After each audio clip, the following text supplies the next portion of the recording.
If you are a regular listener to the Sociology show, then you could help with the costs of promoting and hosting the podcast. If you can spare even a small amount, then you can donate on the GoFundMe.com website by searching for The Sociology Show. There is no obligation, of course, and all future downloads will continue to be free. A huge thank you to all those that have already donated. Your kind gesture will help to continue keep the show going and growing. Best wishes and keep enjoying the show. Hi, you're listening to The Sociology Show, a podcast about absolutely anything to do with the wonderful world of sociology. Whether you're a teacher, a lecturer, a student, or just taking a passing interest, this podcast will look at a range of issues from social class, ethnicity, gender, sexuality, religion, crime, education, and anything else that sociology has to offer. My name is Matthew Wilkin, and in each episode I will speak to someone working in the field of sociology and let them explain all about their own interests, their research and their experiences. So put your earphones in, turn the volume up, and let's be sociology geeks together, eh? Hello and welcome to the Sociology Show podcast. My guest for this episode is Dr. Aaron Winter, a senior lecturer in criminology and criminal justice at the University of East London. Aaron, thank you for joining me. Thank you for having me. Great. I gave you a little bit of an introduction there, but did you want to say a little bit more about who you are and what you do? Yeah, sure. I'm as you mentioned, I'm a criminologist, although I am also a sociologist. I think we'll sort of probably discuss that journey. I teach at University of East London. So my research is on racism, predominantly, with a focus on the far right, racist violence, including terrorism, but also the relationship between the far right and mainstream structural or systemic racism, and the way these can be used often to offset one another. In addition to looking at racist terror, I'm also quite interested in the way in which counter-terror and counter-extremist discourses by states and in media deal with the issue of race. And that includes scholarship on the topic. The way it can often look at the far right as the sole site of racism, only in its most extreme traditional or illiberal forms, but also the way in which these same discourses can legitimize racism in the way in which they label and deal with terrorism that they associate with Muslims and Islam. Excellent. Thank you. And we'll get into a little bit more about your research in a moment. Where did your sociology journey start, Aaron? Well, it's a very long journey, and it comes out somewhere near the end, which is something I sort of probably should have a little more, or I probably do, a little imposter syndrome. I would preface it by saying that I've always been interested in social issues, and particularly racism and anti-racism from a very, very early age. But when I went to study, I did my undergraduate at York University in Canada, I decided that my topic was political, and so I should take political science. And as I found myself studying the Canadian parliamentary system and sort of the great white male European philosophers and political theorists, I started to see something sort of wrong with what I was. This was back in the early 90s.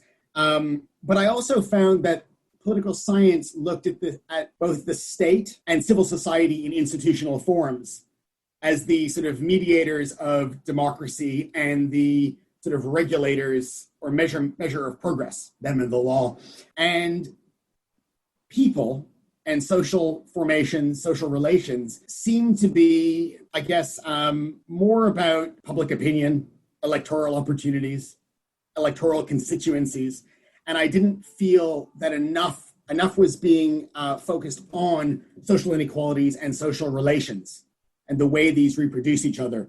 I moved sort of to a minor in humanities where I took courses on the Holocaust, Latin American and Caribbean religion and politics, which is from the Research Center, Sirlac at York.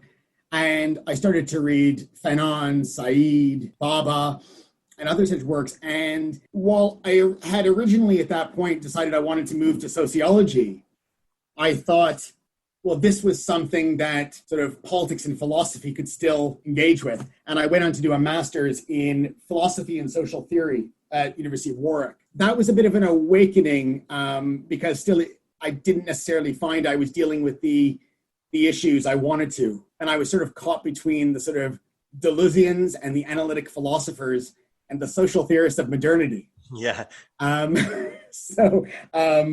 To make a very long story short, I then decided to move, when I did my PhD at Sussex, into sort of social and political thought, but out of the sociology department. Yeah. And it was also at that time I realized I was probably more an empirical researcher than a theorist. And I taught sociology at Sussex as a PhD student. And I then got my first job at University of Abertay in Scotland as a sociologist in 2008, which is when I also joined the BSA and decided that I had to become a sociologist effectively. So, and then I moved quickly on to becoming a criminologist, my next job. So I'm not sure if I skipped over it. I still count as one. Yeah. And I'm interested on that empirical research, which we'll come back to as well. But before we do that, I always ask people who their inspirations were. Was there any particular writers or theorists that really inspired you? Oh, wow. Yeah, I mean, a lot to mention. I mean, some of the inspirations were also the people who taught me and my sort of fellow students, and now the students I teach, and the conversations we had in class and in the pub or coffee shop around class. But I think things really changed in my undergraduate when I read Foucault and Said. And I mean, for a whole host of reasons, the way I was able to understand power and inequality as historical processes and implicating culture, and implicating the very ideas that when I started in sort of political philosophy, we were supposed to worship. And I felt that was really important. Other ones, when I started teaching in this country about race and racism in sociology, John Solomos's work, Paul Gilroy's, Lola Young's. In terms of race, also Eduardo Bonilla Silva, Satnam Virdi's, and particularly this is quite important to me these days, his Racism, Class, and the Racialized Outsider, in the way in which we understand the relationship between race and class in terms of both racism and anti-racism. Anna Marie Smith, my work on the far right, Jesse Daniels, Abby Ferber, Chip Burley, Imogen Tyler.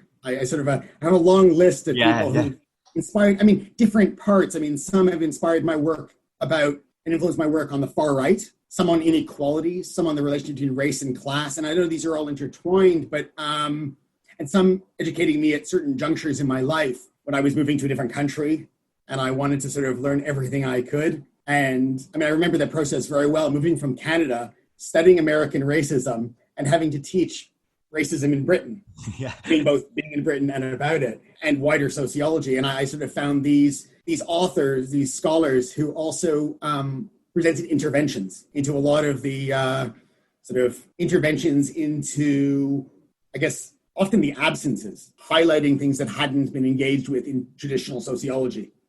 Excellent. I love that's a great list. I suppose as well, the fact that you've been through philosophy and criminology and sociology means that you've got such a wide knowledge of different people that have inspired you. It's interesting because it's both wide and it produces gaps as well. Yeah. And it's quite interesting because I know we've gone through various phases within British sort of academia about interdisciplinarity and whether it's a good thing, it's a bad thing, whether the ref erases it, how we deal with it. And in some ways, I feel like my background is or multidisciplinary. And the work I'm doing today, particularly the work with Aurélien Mondon, is very much multidisciplinary. And we're both, I'm a sociologist, he's in politics, which is also where I started. And we both have an interest in both racism and the media. And so I think it also helps if you have knowledge from different disciplines, you also work with people who bring different things to the table.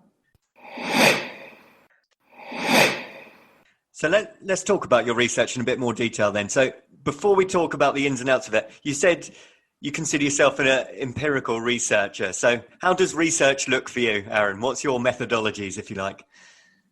Well, I would just note that I did 3 degrees in theory, political theory, philosophy and social theory, and then social political thought. And then I decided halfway through my PhD that I'm an empirical researcher. So I've since returned to theory a bit, but particularly sort of ideology and discourse analysis. Methodologically, most of my I guess I'll start with my PhD. My PhD was mostly historical research, policy analysis, and documentary analysis, but I dealt a lot with ephemera. So I was looking at the development of the American far right post-civil rights. So a lot of the work by academics focused on the pre-civil rights era and it was historical in nature. Most far right studies at the time dealt with far right parties. That was sort of academic work. And in the US, you didn't have a party. I mean, you had shifts to the right, further right, by the Republicans and by sort of third parties. But you didn't have a party that had sort of electoral hopes that was far right or fascistic. Often what we now euphemistically call populist, which is something we can talk about. But I wanted to look at that sort of, that not necessarily the contemporary period, but that the period of transition from being a mainstream system and state supportive far right of the Klan, National States' Rights Party, to a sort of, the far right went into a Nazification, paramilitarization period where they took up arms, moved to the Pacific Northwest and waited for a race war when they weren't trying to instigate it. And I decided to look at the transition of their discourses, their strategies, and their sort of narratives by looking at their ephemera and their newsletters, their magazines, their manifestos from the civil rights period to from between the 70s and the 90s. So it was a lot of archive research, a lot of close readings of extremely sort of violent, racist, anti-Semitic material, and analyzing the discursive and narrative shifts. It also involves some interviews, not with far-right actors, but with some monitoring groups and some experts and activists. Thank you. And let's move on to your work on right-wing extremism then. What's your research found in terms of how it arises, why does it creep up or drop down again? I know that's a very broad question, but I thought it would be a good starting point to try and understand it.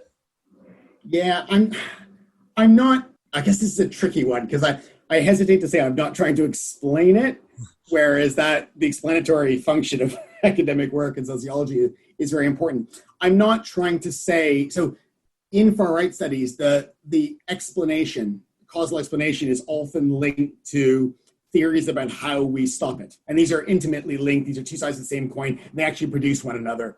And so you have a lot of work on radicalization and de-radicalization. And I'm not looking at, so how do I contextualize this? I'm not looking to de-radicalize anyone. I'm not trying to stop the flow of membership recruitment. And that's not like I think it should continue. It's just not what my work is focused on. I'm much more interested in the way both the far extreme right, and I'm talking about these differences, mobilize and articulate their racism at certain points historically and in certain ways, but also how they can be influenced by the mainstream. And by that, I mean two things. One in which they can be legitimized, platformed, and mainstreamed. But the other is that they can be displaced, demonized, and delegitimized in ways in which the state then, in comparison, or the mainstream, gets to have their moderate version of immigration control and concerns about Islam and opposition to Black Lives Matter and opposition to a whole host of policies in ways that construct the far right as the real evil, the real site of racism, and the mainstream's moderate versions of this as a bulwark against them. And I think you see both of those historically. I think you've seen in America, which is quite interesting, there's this idea that with civil rights, we got rid of the Klan. We got rid of that horrible racism. Now, of course, it's back, and it didn't really totally go away, but it's no longer mainstream. So what they end up doing is constructing this demon from history as a threat to mainstream liberal democracy and progress, not acknowledging how intimately connected to the mainstream it is and how much racism continued on a structural and systemic level, even without them. Whereas here in Britain, you often find, particularly from sort of the right and libertarians and some liberals, this idea that racism isn't a problem in this country because it's not like the National Front is still walking through city centers. Now, then you get into a discussion about the EDL walking through city centers, or you get other questions about the far right. Well, no, they're an insignificance. But they're saying this in the context of not only hostile environment, go home vans, but increasingly allowing the far right into mainstream discussions, and their ideas gaining legitimacy in terms of, for example, migration or the refugee crisis. And so the far right becomes this demon that you say, but for progress, we would have it worse. And me and Aurelian Mondon look at this in reactionary democracy in some of our other work, and I've done it about the US in some of my other writings. But the way in which the far right isn't just a reality, it also has a function within discourse. And I guess the other function, I would say, one of the examples, returning to the issue of violence, one of the major criticisms of Prevent, one of them, has been the disproportionate targeting and impact on Muslim community. And while the far right sort of grew and grew and grew and became increasingly mainstream, you can have an idea that discussions about certain things by Muslims is unacceptable in schools and in universities, but you also have an increasing pressure to have, to use the far right as a test whether we have freedom of speech or cancel culture. But the idea that the response to the criticism of Prevent, that it was racist, there was a double standard and disproportionately targeted Muslims, was to say, well, now that the far right's a problem, we're going to look at them too. And now we have equality. Well, the problem with that kind of equality, or that equivalence, is that no, they're not two sides of the same coin. And actually, the security service and counter-extremist discourse and counter-terrorist discourse has also been shared within the mainstream public discourse and media discourse and been legitimizing far-right concerns. And so you see the mainstreaming of far-right concerns, and then the state will turn on that in order to distance itself or to superficially appease criticism. Yeah. So just getting my head around this, maybe I should have asked this first before I asked that question. I went on a bit. Yeah. Well, no, because I was just thinking, where do you define the line between, for example, right of centre, right wing, and far right? Let's take, what's the difference between being right wing and being far right? Well, I mean, look, I guess there's two levels to look at it. One is a discourse. One is the way things are spoken about in political discussion. So you can have an idea of a center within a context of the spectrum moving further to the right. So these are all contingent terms. These are all relative terms, and these are terms depending on how they're articulated within political discussions. So I'm very careful not to say that something is defined away and it's fixed. One of the arguments that we make in our research is that we've had a mainstreaming of the far right. This doesn't mean necessarily that the far right, these are or sort of far right parties and ideas that are anti-immigrant, racist, are allowed into the system or running for office. It can mean their ideas. So if you have street activists, if you have street activists calling for repatriation of immigrants, that's far right or extreme right. It can be extreme right. Oftentimes far right are the parties that use slightly more moderate language and don't advocate violence. And there's another discussion whether the state racism is also state violence. And so one of the interesting things is extreme right is usually racist movements who advocate or participate in violence. So then how do you look at that? And call for repatriation? How do you understand that as extremist when you're also looking at a state rounding people up, deporting them, and causing symbolic and sort of physical violence to people based on the fact that they're the moderate voices there? We also know, look, if you look on the left as well, the construction of something as extreme, like Corbynism, ends up leading to support for, or the belief that someone more centrist can have electoral success.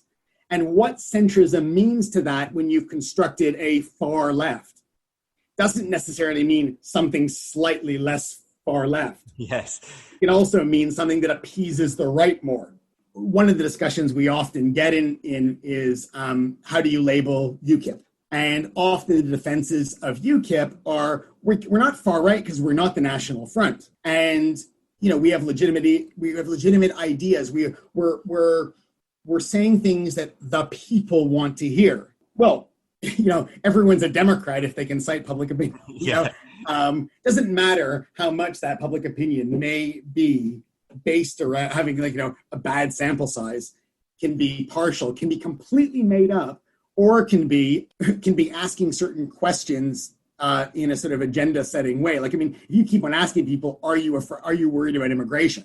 Are you worried about immigration? No, don't look at all the tabloid headlines and So UKIP may have had their ideas were mainstreamed, but their electoral successes weren't. They didn't have mainstream. So this makes it very difficult to say this belongs here, and this belongs there. And one of the reasons, and I may be a bit evasive on this, was because in far right studies, definitions are like paramount. And terrorism studies too, like terrorism, everyone's defining it again and again. But one of the things that me and Aurelian talk about is sort of the way in which these definitions are often based on taxonomies. They're based on fixed positions in a sort of like a stable graph of who's right and who's left. Yes. And we've seen, things have changed. Things have changed partly because the discourse has changed. Parties have realigned. There's been multiple sort of economic and political crises. But I think one of the things that's interesting to note, and what we're focusing a little more on our current work about this, is that you always have this idea that whatever it is out there that may be called far extreme is a threat to the mainstream or a threat to democracy. And that becomes quite interesting when you talk about Brexit or Trumpism, and you go, well, we have to fight this or we have to accept it because it speaks for the people. And in a sense, it's often the assertion of a liberal consensus at the time, a contingent liberal consensus, or even a conservative contingent consensus. But the idea that something can be, I guess populism is the interesting one to talk about because it's this, oftentimes it's a euphemism for the far right or racism. And sometimes it's posed as a threat. Sometimes it's a term used for what would be defined as almost a democratic insurgency of the people's will against the establishment. That becomes quite difficult when you try sort of, I guess in a sense, that's the recipe for mainstreaming some of the ideas. I mean, there's a famous sort of interview with Hillary Clinton where she said, if we don't deal with immigration, you're going to let the extreme right get in. And I guess it's like, what are you so afraid of the extreme right if you want their ideas to get in so they don't come to power? Well, then effectively you want power. And that becomes something that I don't think enough people have really engaged with when they're trying to understand the way in which public opinion is weaponized and the way in which the left behind are constructed. Yes. And I would say it's like the way the sort of the demographic that parties, and I would say this because there's all that debate about the red wall and everything here, the way in which you say, this is the constituency that matters, and I accept all the narratives that have been written about this constituency, and so every party is going to move a little bit to the right on immigration. And that's when you have a mainstream right get a little further right. You have a left move to the center or to the center right. You remember Miliband's control immigration mugs. Yeah. Yeah. Because you've said the word a few times now about populist. I'm just trying to get my head around that, because if something becomes populist, does that mean it's then not extreme? Because something can't be right-wing extreme if it's then become populist, can it? Yeah, I don't know. I mean, it's a difficult one because, I mean, and this is usually where it'd be a good idea to have my sort of co-author here. We could discuss it because we sort of problematize it quite a bit in our work, but it's become it means a lot of things, and it means a lot of different things to a lot of people. So in a sense, it can often be a euphemism for more extreme or illiberal ideas, what would be considered illiberal. But it's one that's attached to, because of narratives and discourses that are produced within campaigns and by the media or within our own analysis, as the will of the people. And oftentimes that's because the rhetoric of these parties or actors sort of reifies and reproduces that, as opposed to it being real. And then you say it's populist, and you start to legitimize those ideas as democratic, as the will of the people, and as legitimate concerns. And we see a lot of work in political science about this as well, about claiming this is how people feel, this is what they want. And there's not a discussion about how the questions are asked, or about agenda setting, about whether that's acceptable or that's a good enough reason to sacrifice the people on the sharp end of that. But it can also be a term for things which are extreme and insurgent and anti-establishment. And in that sense, you also get scholarship and sort of media analysis that treats left-wing and right-wing movements both as populist, whereas it is important to note, particularly because we've attached this idea of the left behind to Trumpism and Brexit, that if you're going to do a proper sociology of this, of socioeconomic and political inequality and disenfranchisement, what those left-wing movements are offering in terms of structural change is quite different, and I would argue more sociologically sound, whether you agree or not with the party's politics. It's not scapegoating, displacement, and demonization. And I think you don't have to like those parties, but I'm just saying they're not part, it's not part of the same phenomenon. It also means what you do is, if you see parties and media on the right saying all these are populist, demonizing the right populists and demonizing the left populists, but still having positions which mainstream the ideas of the right-wing populists in order to foreclose on their threat electorally, you end up having an imbalance in that system. That discourse allows for, so populism as something we need to engage with or we need to fend off can both produce a reproduction or a reaffirmation of establishment status quo. And I think we see this often. We're like, immigrants, there's agenda setting with the immigrant and refugee crisis and racism, but there's also a way in which this has been very, very good for establishment politics that doesn't have to disentangle or deal with the damage done by austerity, particularly which is, coming home to roost with COVID-19. And, of course, there's for Farage, and I think a lot of the media would use different language but make the same argument. And it's really interesting because we all, gasped in horror when we talked during the early days of COVID, where everyone's talking about, herd immunity and the eugenicist arguments, all this kind of stuff. And it's like, I would have thought that would have been a wake-up call, because from 2010 on, anyone who was poor and in need of state support and a social safety net was hung out to dry. So then,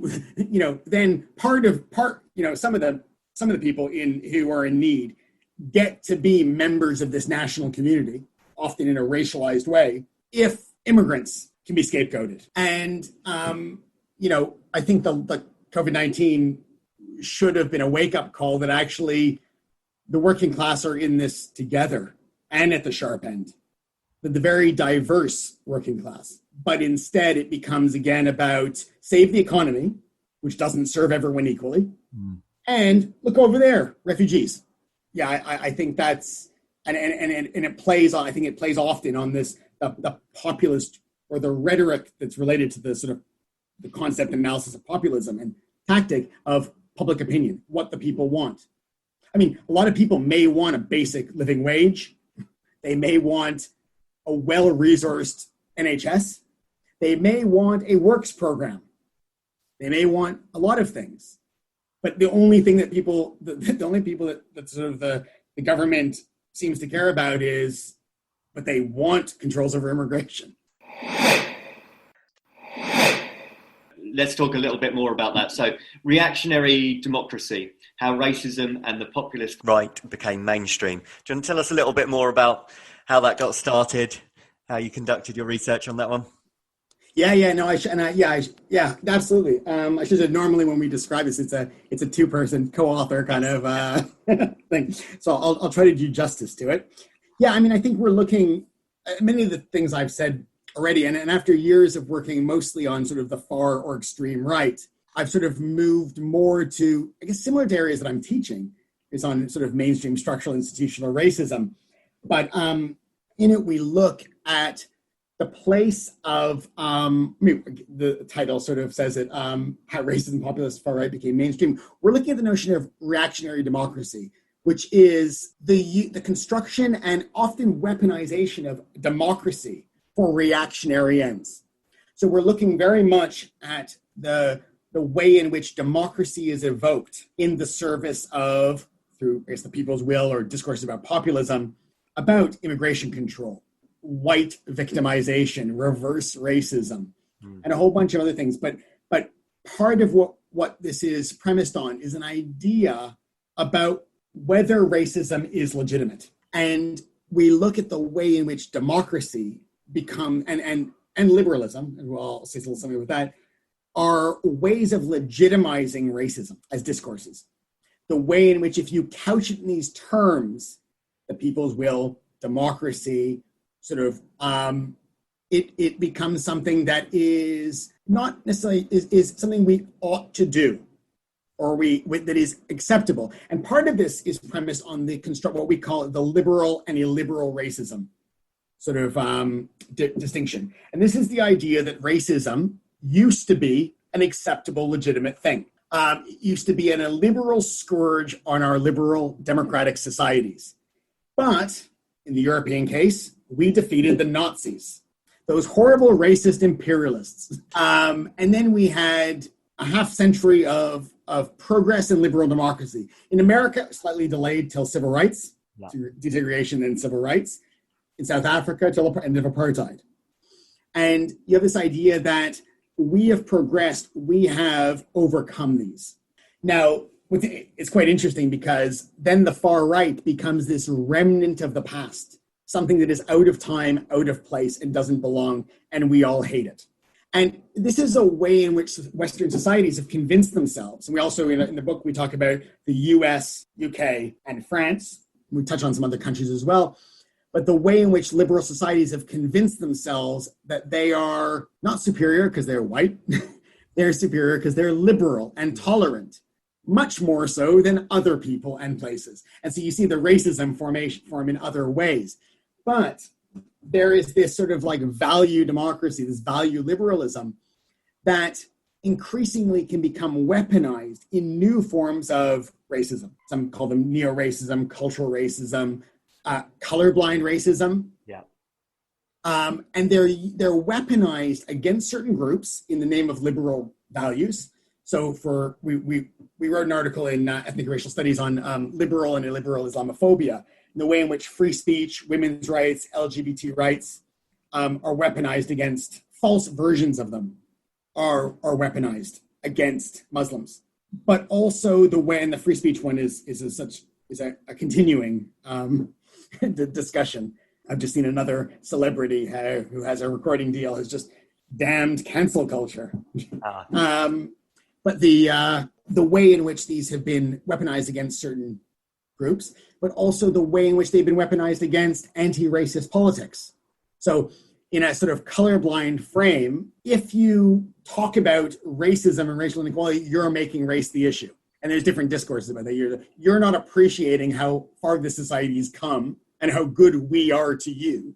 Or you're saying that race is the most important thing to you, and you've got the problem. And you see this on a lot of libertarian right sort of writing and discourses. But the liberal racism is the one that is seen as having democratic virtues. It is colorblind. It is giving everyone freedom, all these kind of things. And then you have, I think there's a sort of a slight move before you get to the mainstreaming part, is the idea that now all things are equal. They, can do it to them. Right. And so what you have, Mary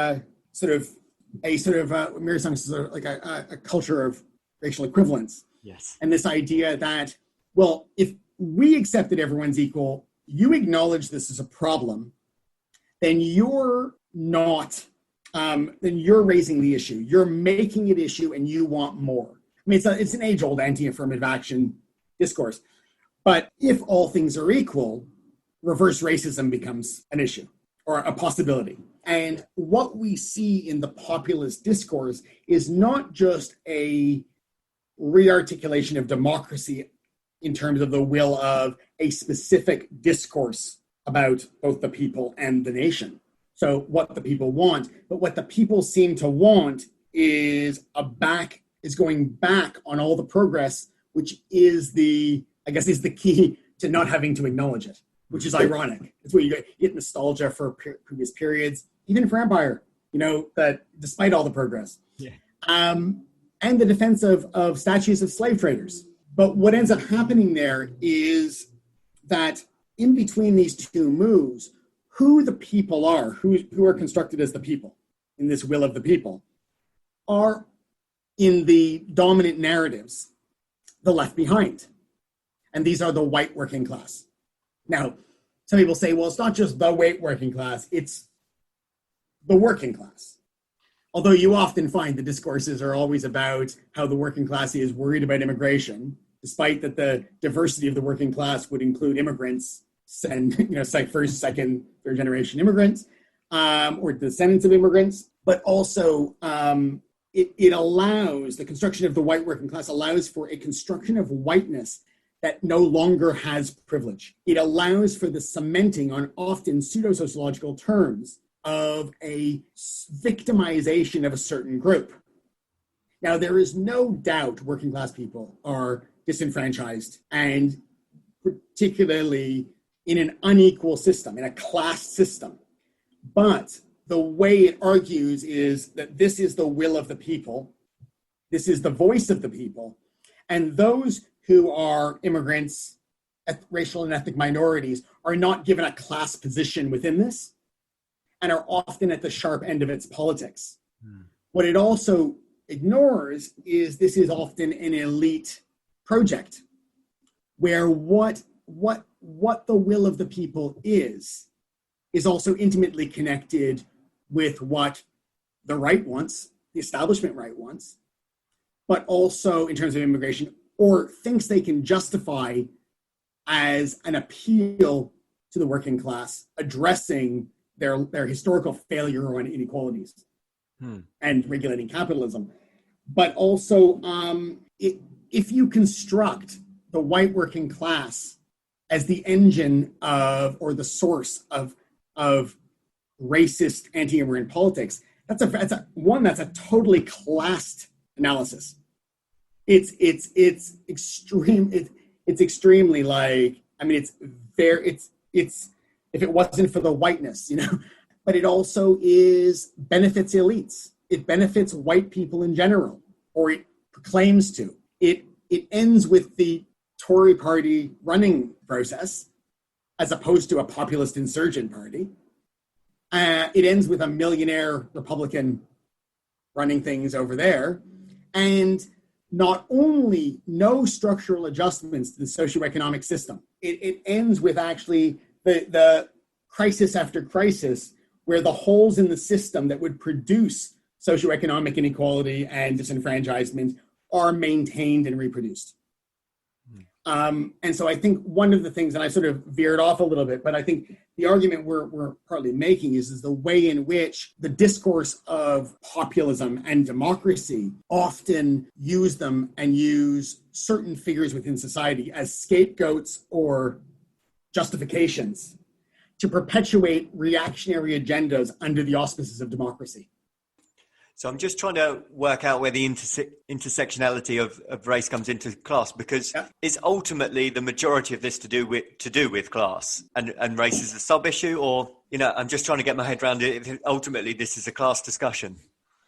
If I was to make a choice, I think this is ultimately a race discussion. I think that ultimately what has been done is in in many contexts, and this is not talking about voters themselves. This is talking about the narratives, the analysis, including by scholars, and the projects, is you have often, and I'm not just saying racist politics that are justified on class grounds, but they're justified on racist grounds. I mean, the construction of the left behind is a racial construction. It's not a class construction.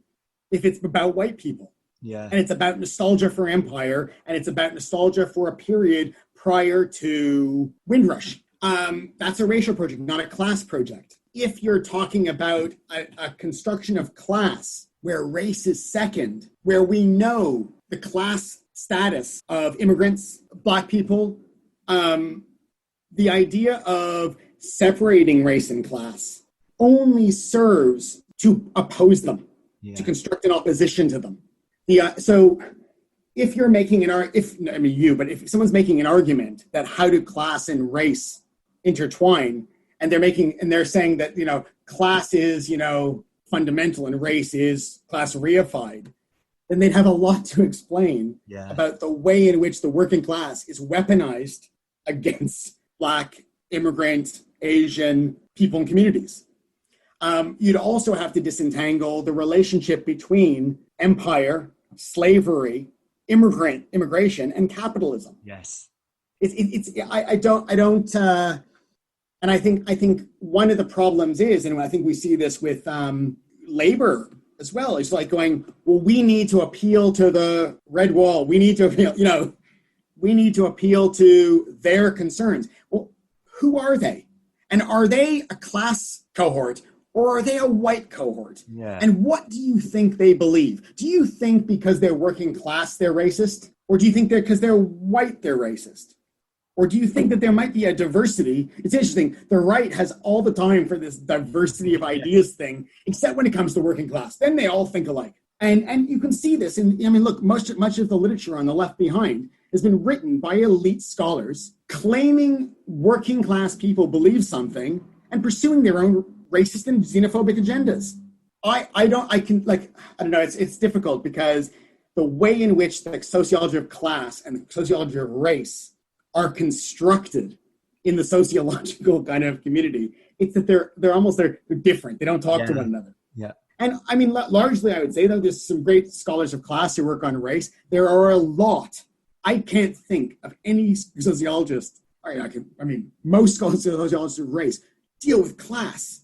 Satnam Virdi's work, for example, racism, class, and the racialized outsider. These are not opposed. The history of Black Marxism. Yeah, I don't think these are separate, and I think the separate is artificial and serves a racist agenda, not always intentionally. Yeah, that makes yeah, that makes sense. Thanks, Aaron. That was a really interesting and passionate explanation. Sorry. No, that's exactly what I think the listeners want to hear as well. One of the things is I find it's not intentional, but it's when you're sitting in your own home. Yeah. It's probably a more relaxing environment. You're like, a little too comfortable. Yeah. Thank you, Aaron. We're slowly running out of time. So I just wanted to ask you, if people want to read more about your work or the book that we mentioned, or Twitter, where can they learn more about you? I'm on Twitter at Aaron Z. Winter, but I'm taking a break right now. I noticed that yesterday. It's been excellent. It's been excellent. Yeah, we've got Reactionary Democracy, published by Verso, by Aurelian Mondana and myself. We have an article, Articulations of Islamophobia, in Ethnic and Racial Studies, and one on whiteness, populism and the racialization, the working class in the US and UK in Identities, as part of a sort of great special issue on whiteness and nationalism, edited by Nasser Mir. And I have a number of other pieces out on the history of the Ku Klux Klan in relation to counterterrorism and online hate. And you can check anything out. And I also recommend you pursue some of the authors that I've mentioned if you haven't already. And I only wish I could have got more names in. Thank you very much for your time today, Aaron. I really, really appreciate it. Thank you very much. It's been great. Thank you. If you are a regular listener to the Sociology Show, then you could help with the costs of promoting and hosting the podcast. If you can spare even a small amount, then you can donate on the GoFundMe.com website by searching for The Sociology Show. There is no obligation, of course, and all future downloads will continue to be free. A huge thank you to all those that have already donated. Your kind gesture will help to continue keep the show going and growing. Best wishes and keep enjoying the show. Thank you for taking the time to listen to the podcast. If you would like to contact the show or be interviewed, then please email the sociologyshowpodcast@gmail.com.